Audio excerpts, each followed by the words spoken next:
Same old Bobby, same old beat. Well, yeah, they got nothing on me. The same old cars, same old streets. But yeah, they got nothing on me. King Krule is a stage name for a guy called Archie Marshall, who's an English singer, songwriter, musician, rapper, and record producer, who's from London. So after a couple of years of live performance and releasing several LPs, his first full-length album came out in 2013 on his 19th birthday, and his fourth album was released in 2020. Hi, my name's Dan. So this was King Krule's first album, and it's my first encounter with him. I'm not sure if I'd heard his name before I started investigating this list. Maybe I didn't really know who he was or anything about him.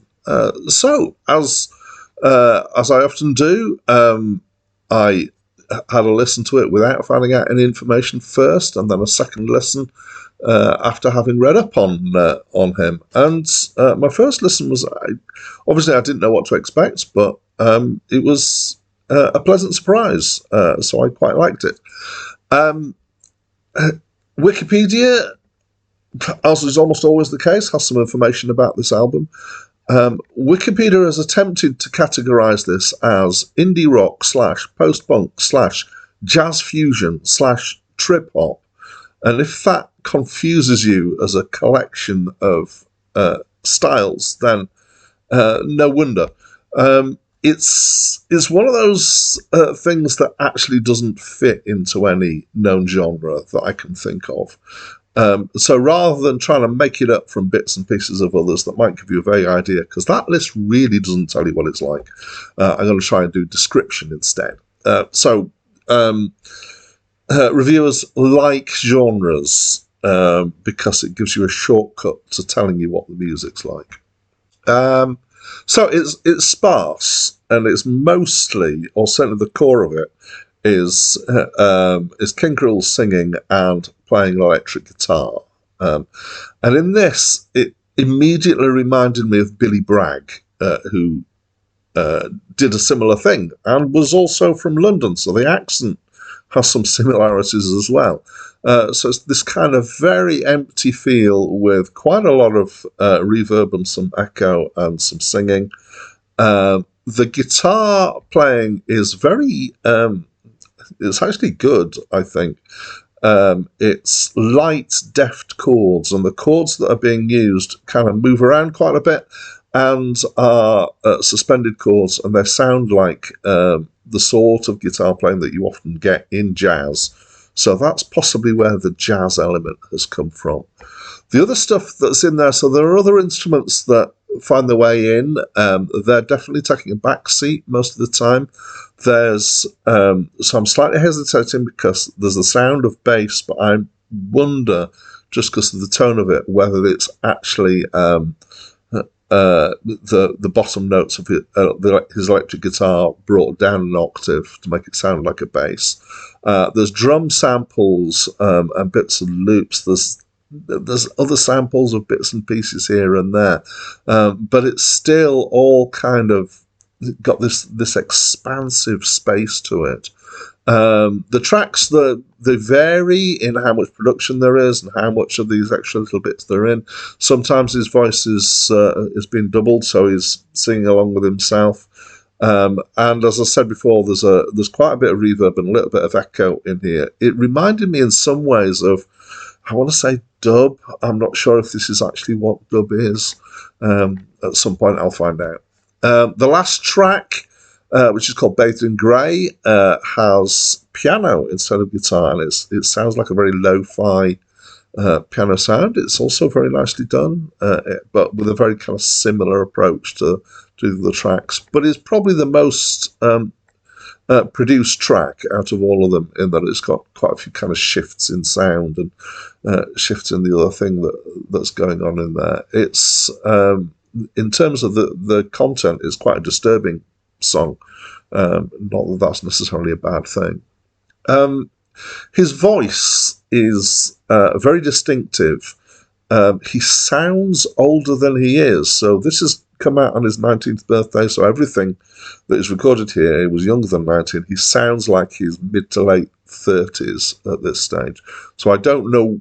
I can't put my finger on, why I say that. But it has a bit of maturity to the sound. He has a particular way of singing that isn't always... I feel like I want to say it isn't always in tune, but he kind of scoops the notes. By that I mean he slides down and slides around. But I think it works. I think it works in context with the music that he's playing and the subject matter as well. It's not a huge range in terms of going very high, very low, and he tends to sit around a few notes. So obviously he's written these songs as well.